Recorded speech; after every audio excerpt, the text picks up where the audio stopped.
आज के इस व्लॉग में मैं आपके साथ शेयर करूंगी अपनी फ्राइडे नाइट की रूटीन और साथ ही मैं आपके साथ शेयर करूंगी न्यू वैक्यूम क्लीनर के रिव्यूज़ भी। और फिर चल के करेंगे एक वेडिंग नाइट पे जाने की तैयारी। तो चलें फिर देर नहीं करते, व्लॉग को स्टार्ट करते हैं और आपके साथ शेयर करते हैं।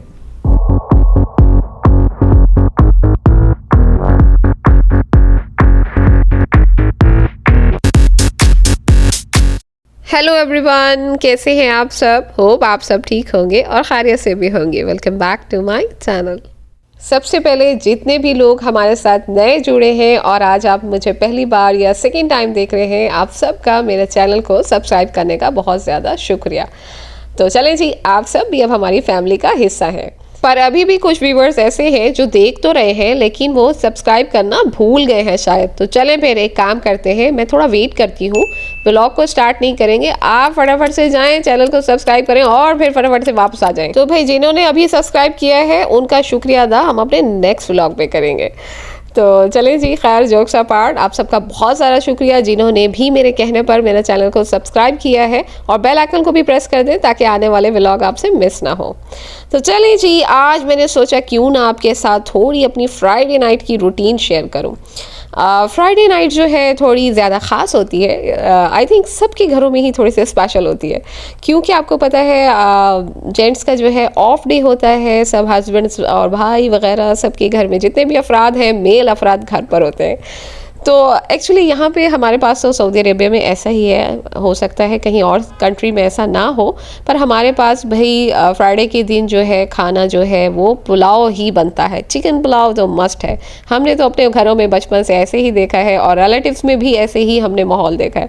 तो उसके लिए मेरे लिए सबसे आसान ये होता है कि भाई मैं जो है कोशिश करूं कि रात में ही मैं पुलाव का जो चिकन है उसको प्रिपेयर करके रख दूं, क्योंकि उससे मुझे आसानी ये होती है कि जब सुबह होती है और फिर मुझे एक टेंशन नहीं होती, मैं थोड़ा लेट भी उठ जाऊं तो मुझे पता होता है कि भाई खाना रेडी है, खाली चावल डालने हैं और फिर दम पे रखने हैं और सारा काम उस टाइम, फिर ये रायता वगैरह बनाना हो या फिर आपने चटनी बनानी हो, ये सारे काम हो जाते हैं, वो ईजी होते हैं। लेकिन अगर आपने चिकन भी प्रिपेयर करनी हो और पूरा पुलाव बनाना हो तो थोड़ा सा टफ हो जाता है। अच्छा, एक मैं आपको अपने बारे में बात बताऊं, मुझे सबसे ज़्यादा खाने में कोई चीज़ पसंद है तो वो चावल है। मुझे चावल बहुत ज़्यादा खाना पसंद है। इवन कि मेरी डेली रूटीन में जो है नाइट में चावल ही होते हैं। अगर मैं पुलाव नहीं बनाऊंगी, अगर कुछ नहीं बना रही तो मैं दाल हो या फिर सालन हो कुछ, तो मैं उसके साथ वाइट चावल लेना पसंद करती हूँ। ज़ीरा राइस जिस तरह से होते हैं ना, बिल्कुल वैसे ही मुझे बहुत पसंद है क्योंकि आपको पता है ईज़िली खाना भी हो जाता है, बच्चे भी खा लेते हैं और एक टाइम रोटी खा लें, एक टाइम चावल खा लें तो अच्छे से टाइम जो है आपका अच्छा सा गुजर जाता है। अच्छा, वैसे काफ़ी सारे लोगों का ना चावल बनाना मुश्किल काम लगता है। जब मैं सुनती हूँ ना कि भाई मुश्किल काम है पुलाव बनाना, या फिर चले बिरयानी तो टाइम ले जाती है, वो तो लाजमी है क्योंकि उसमें डबल काम हो जाता है, लेकिन पुलाव बनाना तो भाई मिनटों का काम है। अगर मैं नींद से ना उठ के मुझे बनाना पड़े ना और नाइट में डिनर में उसको मैं बनाऊँ तो मैं फटाफट से बनाना पसंद करती हूँ, क्योंकि मेरा बाएं हाथ का खेल है भाई चावल बनाना, क्योंकि रोज़ का काम है तो बड़ा एक्सपीरियंस हो चुका है अब तक। तो बहरहाल भाई, अगर आप किसी की नई शादी हुई है, आप न्यूली मैरिड हैं, तो मैं अपनी प्यारी बहनों से यही कहूँगी कि आप कोशिश किया करें रात में ही ना ये चिकन वगैरह बना के रख दिया करें फ्रिज में। ख़राब नहीं होती, टेस्ट भी चेंज नहीं होता।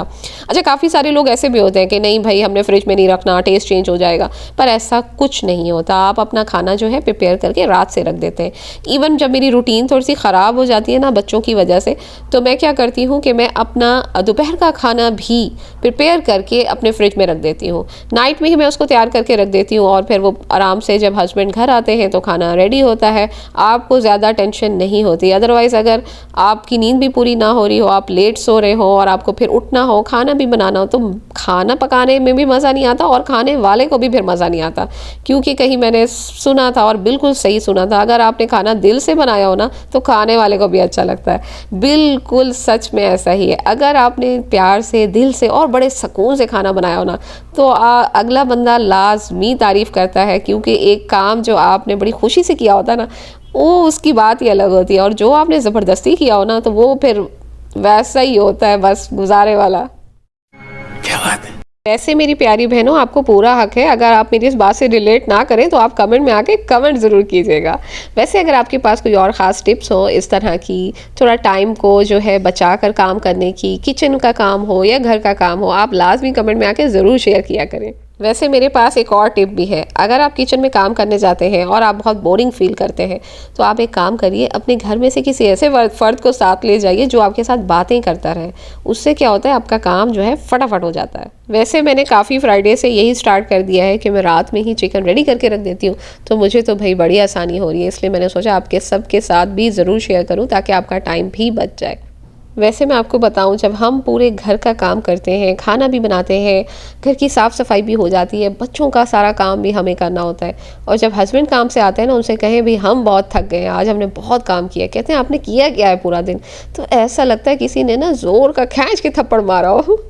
मेरा तो इतना लाइफ खराब हो गया है, इतना लाइफ खराब हो गया है। लेकिन एक्चुअली जो इंसान बाहर जाता है और वो जब बाहर काम करता है, जैसे हस्बैंड से, उनके लिए भी टफ होता है। हमें लगता है भाई जॉब पर ही तो गए थे और किया क्या है, और उनको सेम इसी तरह से लगता है कि भाई घर पर ही कुछ बैठे थे आप लोग और कहाँ गए थे। तो दोनों जो है, हस्बैंड हो या फिर वाइफ हो, दोनों का अपनी अपनी तरफ से काम टफ है, हार्ड है, लेकिन आप कह सकते हैं कि नज़रिया अलग है दोनों बातों को समझने का। हम लेडीज़ जो घर बैठी होती हैं, हमें लगता है भाई जॉब पे गए हैं, आसान है, गए अपने टाइम पे वापस आ गए और किया है। सेम इसी तरह उनको लगता है। तो मैं ये कहती हूँ, चाहे हस्बैंड हो चाहे वाइफ हो, दोनों को अंडरस्टैंड करना चाहिए। बीवी के बारे में तो लाजमी सोचना चाहिए। यकीन करें, हम बीवियाँ जो है घर में बैठ के एक ही टाइम में हम डिफरेंट टास्क कंप्लीट कर रहे होते हैं। इधर से बच्चे होते हैं जिनके माशाल्लाह मेरी तरह दो तीन बच्चे हैं, वो तो अच्छी तरह समझती हैं कि भाई एक बच्चा हो या 3 बच्चे हो, काम मुश्किल हो जाता है माँ के लिए। आपको किचन भी संभालना है, टाइम पे रेडी करना है, घर में कपड़े भी धोने हैं, हज़ारों काम ऐसे होते हैं, और साथ में बच्चे भी होते हैं। अच्छा, जब बच्चे नहीं होते तो काम जल्दी हो जाता है आपका। जाहिर सी बात है, आपको कोई कचरा करने वाला नहीं है, आपको कोई परेशान करने वाला नहीं है। हम जब बच्चों वाली माएँ खाना बनाने जाती हैं ना, तो पीछे से बच्चे भी पहुँच जाते हैं और इतना सर दर्द फील होता है, उनको फिर उठाएं और एक काम से फिर दूसरे काम में जंप कर लें हम, और फिर ऐसे ही चलता रहता है। लेकिन अल्हम्दुलिल्लाह अल्लाह ताला ना हर माँ को ना हिम्मत दे देता है। अब मुझे ना बड़ा वो महसूस होता है कि भाई बड़ी हिम्मत वाली हमारी माएँ थी जिन्होंने माशाल्लाह हम जैसे बच्चों को पाल लिया। वरना आजकल के बच्चों को हम कहते हैं बड़े शरारती हैं, लेकिन अगर हम अपनी शरारतें याद करें ना, तो हम उनसे 10 गुना आगे थे, क्योंकि हमारे ज़माने में टैब्स नहीं थे, फ़ोन नहीं थे, इतना टीवी यूज़ नहीं होता था घरों में, और फ़ोन नहीं थे, तो हम अपना शरारतों पे जोर लगाया होता था। और आज आप चेक करें, बच्चे बिज़ी हैं, फ़ोन में बिज़ी हैं, या फिर टीवी में बिज़ी हैं, टैब्स में बिज़ी हैं। थोड़ा हमारे लिए आसानी भी हो गई है कि हम उनको फ़ोन देके थोड़ी देर अपना काम आसानी से कर लेते हैं। बेशक उसके साइड इफ़ेक्ट्स हैं, लेकिन अगर हम टाइम का ख्याल करें और थोड़ा उनके ऊपर नज़र रखें कि भाई ये टाइम है, आपने इस टाइम पे उठाना है, तो थोड़ा बहुत जो है ये गैजेट्स जो है ज़िंदगी में हमारी लाइफ को इजी भी कर देते हैं। तो चलें जी, बहरहाल बस अल्हम्दुलिल्लाह मैं कहती हूँ हमारी माएँ बड़ी हिम्मत वाली थी, जिनकी अल्हम्दुलिल्लाह ज़िंदा है माएँ इस दुनिया में है। आप उनके पास जाके एक बार उनकी तारीफ़ ज़रूर कर लीजिएगा, क्योंकि भाई जब आप माँ बनती है ना खुद, तब आपको जाके एहसास होता है कि भाई कितना डिफ़िकल्ट है। और माशाल्लाह से हमसे तो 2-2 3-3 नहीं बन रहे, उनकी तो माशाल्लाह से पूरी टीमें होती थी। तो भाई मेरी बहरहाल हस्बैंड हो या फिर वाइफ हो, दोनों से यही मैं कहती हूँ कि आप भी अंडरस्टैंड करें, आप भी अंडरस्टैंड करें। घर आके ये मत बोलें कि भाई आपने किया क्या है सारा दिन, आप करती क्या है सारा दिन। और बीवी भी इस तरह से, सेम इसी तरह से आप भी बिल्कुल ये शिकायत ना करें कि आप बस जॉब पर ही गए थे, क्योंकि मैंने ये वाक़यात जो है काफ़ी बार महसूस भी किए हैं और देखे भी हैं। तो सबका अपने अपने हिसाब से जो है टफ है। कोई घर बैठा है तो उसका मतलब ये नहीं है कि वो आसान ज़िंदगी जी रहा है। हाँ, अगर कोई घर बैठे फ्री है तो बिल्कुल वो मज़े की ज़िंदगी जी रहा है, लेकिन अगर एक हाउस वाइफ है तो उसके लिए टफ है। तो चलें जी, हमारा पुलाव जो है रात में रेडी हो चुका था। हमने सुबह उठते ही उसमें खाली अपना जो है पानी ऐड किया और चावल डाले, और फिर हमारा खाना रेडी हो गया है। आपके सामने है माशाल्लाह से। फटाफट से मैंने जो है रायता भी काट लिया था, और साथ में जो है मैंने सैलेड काटा, सॉरी रायता नहीं, और साथ में चटनी। मुझे इसी तरह से ही अच्छा लगता है। रायता जो है मैं बहुत कम बनाना पसंद करती हूँ, मुझे चटनी अलग से चाहिए और सब कुछ अलग से। तो बहरहाल अल्हम्दुलिल्लाह काम आसान हो गया और साथ साथ राइस भी पक गए। The next day. अच्छा जी, मैं काफ़ी दिनों से सोच रही थी मुझे वैक्यूम क्लीनर चाहिए था, आपने सुना भी होगा मेरे व्लॉग में, पर मैं बाय नहीं कर पाई। तो फाइनली आज मैंने सोचा कि क्यों ना नून से जो है मैं इंस्टॉलमेंट पे बाय कर लूँ, क्योंकि बजट इतना नहीं हो पा रहा था, तो मैंने सोचा इंस्टॉलमेंट हो जाएगी तो आसानी हो जाएगी। नून जो है ऐप है हमारे पास सऊदी अरेबिया में, यहाँ पे हम आराम से जो है हाउस होल्ड चीज़ें हो, अप्लाइंसेस हो, सब कुछ यहाँ पे आपको मिल जाता है। तो बेस्ट था, ऑप्शन था मेरे पास। मैंने कहा क्यों ना मैं यही ट्राई करूं। सिस्टर ऑलरेडी ट्राई कर चुकी थी। ये छोटा सा क्यूट सा वैक्यूम क्लीनर है। आपको अगर जस्ट 1 रूम है या 2 रूम साफ़ करना है, आप 1 पर्सन हैं, आपको यही यूज़ कर सकते हैं आसानी से। और सबसे अच्छी बात यह है कि इसमें क्यूट क्यूट छोटे छोटे से ब्रशेस भी हैं साथ में।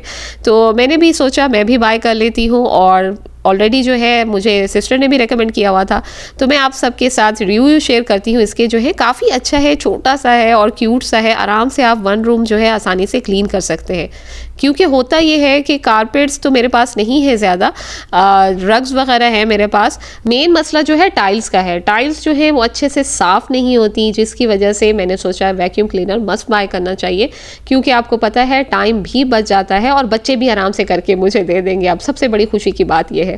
तो ये गैजेट्स जो है मैं कहती हूँ हमें लाजमी बाय करने चाहिए और यूज़ करने चाहिए। इससे क्या है, हम बच्चों वाली माओं की ना ज़िंदगी थोड़ी सी आसान हो जाती है। The next day. तो जी काफ़ी दिनों से मुझे एक वेडिंग का इनविटेशन आया हुआ था। मैंने बहुत सोचा कि नहीं जाती, लेकिन फाइनली आज मैंने तैयारी कर ली, क्योंकि आपको पता है जब आप सऊदी अरब में रहते हैं आपको इनविटेशंस बहुत कम मिलते हैं, क्योंकि आपके रिलेटिव्स और फैमिली मेम्बर्स बहुत कम होते हैं। तो बहरहाल आज फाइनली मुझे एक वेडिंग की इन्विटेशन थी, तो मैंने सोचा उसकी तैयारी करती हूँ। और सबसे मोस्ट डिफ़िकल्ट काम हम लेडीज़ का होता है, भाई पहने क्या। फुल अलमारी भरी होती है, लेकिन हमें कपड़े नहीं मिलते, क्योंकि हमें हर उसके लिए एक नया सूट चाहिए होता है। तो बहरहाल आज मैंने भी अपनी तिजोरी खोली और उसमें से ये सारे कपड़े निकाल लिए। इतने सारे कपड़ों के ढेर में से ना मुझे सिर्फ ये 2 ही नज़र आए हैं ड्रेसेस, जो मैंने सोचा कि भाई ये थोड़ा सेट रह जाएंगे, इनमें से कोई एक चूज़ करना पड़ेगा। तो एक वेस्टर्न है और एक जो है अपना देसी है। तो मैंने सोचा दोनों में से देखते हैं कौन सा यूज़ करूँ मैं, कौन सा पहनूँ, क्योंकि पाकिस्तानी वेडिंग है और उसमें जो है, लेकिन आपको पता है ज़्यादातर यहाँ वेडिंग में वेस्टर्न ड्रेस ही यूज़ होते हैं। और अगर आपकी अपनी वेडिंग ना हो, यानी ख़ास करीबी ना हो, तो वेस्टर्न इजी होता है और फिर लाइट वेट भी होते हैं, आराम से हम पहन के चले जाते हैं। ज़्यादा जो है अपने देसी कपड़े जो हैं थोड़े से हैवी हो जाते हैं। तो बहरहाल भाई इन दोनों में से देखते हैं हम क्या डिसाइड करते हैं। 1 hour later. चलें जी, अब सबसे पहले जो है हम कपड़े डिसाइड करने के बाद अब फटाफट से अपना मेकअप करना स्टार्ट करेंगे, क्योंकि मुझे मेकअप करने में काफ़ी टाइम लग जाता है। कभी आईलाइनर ख़राब हो जाता है, और सबसे डिफ़िकल्ट जो स्टार्टिंग काम होता है भाई मेरा, वो होता है लेंसेज लगाना। मुझे लेंसेज लगाने में बहुत डिफ़िकल्टी होती है। जितने भी ट्रिक्स मैंने यूज़ किए हैं कभी मेरे काम नहीं आए और मुझे काफ़ी मुश्किल होती है। हालांकि लोग जो है 1 सेकंड में लगा लेते हैं, लेकिन मुझे काफ़ी डिफ़िकल्ट हो जाता है। तो भाई फाइनली हमने अपना ये मेकअप की तिजोरी वाला बॉक्स खोल लिया है। अब ये सदियों बाद खुलता है, काफ़ी अब जो है यूज़ इतना नहीं होता। तो भाई इसमें से अब हम सामान निकालेंगे और फटाफट से तैयारी करना शुरू करेंगे, क्योंकि आज मेरा है कि भाई मुझे जल्दी पहुंचना है और लेट नहीं होना। क्योंकि ख़ुद सबसे पहले मैं रेडी हो जाऊंगी, अपना मेकअप कंप्लीट कर लूँगी, तो फिर मैं बच्चों को रेडी भी कर लेती हूँ फटाफट से। बच्चों को रेडी करने के बाद जो है फिर बंदा खुद जो है आराम से फिर ड्रेस वगैरह चेंज करने, फिर निकलने का टाइम हो जाता है।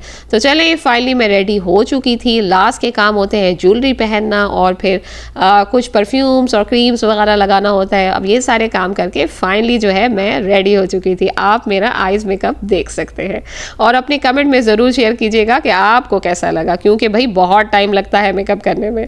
और चलें अब हम निकलते हैं, क्योंकि हमें आज लेट नहीं होना। आज मेरा मिशन है कि भाई हमने टाइम पे पहुंचना है। तो फाइनली रेडी हो के बच्चों को मैंने ऑलरेडी गाड़ी में भेज दिया था। अब मैं भी उतरने वाली हूँ, आराम से सुकून से जा रही हूँ, वरना कहीं इधर से लड़ाई हो रही होती है, कहीं इधर से लड़ाई हो रही होती है। चलते हैं फिर, आपको थोड़ा बहुत जितना हम दिखा सकेंगे कि सऊदी अरेबिया में किस तरह से वेडिंग हॉल होता है, किस तरह से आपको सब कुछ देखने को मिलता है, तो मैं आपके साथ शेयर करूंगी। यहाँ पर एक्चुअली ये होता है कि वेडिंग में एंटर होते ही आपसे मोबाइल फ़ोन जब्त कर लिए जाते हैं। जी हाँ, बिल्कुल सही सुना आपने, मोबाइल फ़ोन्स ले लिए जाते हैं, प्राइवेसी इश्यूज़ होते हैं जिसकी वजह से ऑलरेडी पहले ही आपके मोबाइल्स ले लिए जाते हैं। तो बहरहाल जब हम एंटर होंगे हमारे फ़ोन जो है हमसे ले लिए जाएंगे, तो मैं ज़्यादा कैप्चर नहीं कर पाऊँगी, पर जितने थोड़े बहुत क्लिप्स लास्ट में मुझे फ़ोन मिलेगा मैं ले पाई तो आपको वेडिंग हॉल ज़रूर शेयर करूँगी, थोड़ा बहुत आपके साथ जो है शेयर कर दूँगी, ताकि जितने लोग मुझे बाहर से देख रहे हैं उनको पता चल सके कि सऊदी अरेबिया में वेडिंग्स के हॉल किस तरह से हैं, वेडिंग किस तरह से होती हैं। तो फाइनली हम पहुँच चुके हैं वेडिंग हॉल के बाहर। थैंक गॉड थोड़ा दूर नहीं था, काफ़ी करीब था घर के हमारे, हम फटाफट से पहुँच गए। तो चलें जी, ये है लेडीज़ की एंट्रेंस, यहाँ से अभी हम एंटर होते हैं और यहाँ इसका नाम है काद रिहाब। तो आज मैं फ़र्स्ट टाइम इसमें जा रही हूँ, वैसे काफ़ी सारी देखी हुई हैं, जितने भी वेडिंग हॉल हैं काफ़ी विजिट किए हुए हैं। तो चलें जी, हम फाइनली अब एंटर तो हो गए हैं और आपके साथ मैं अपनी फाइनल लुक भी शेयर कर रही हूँ।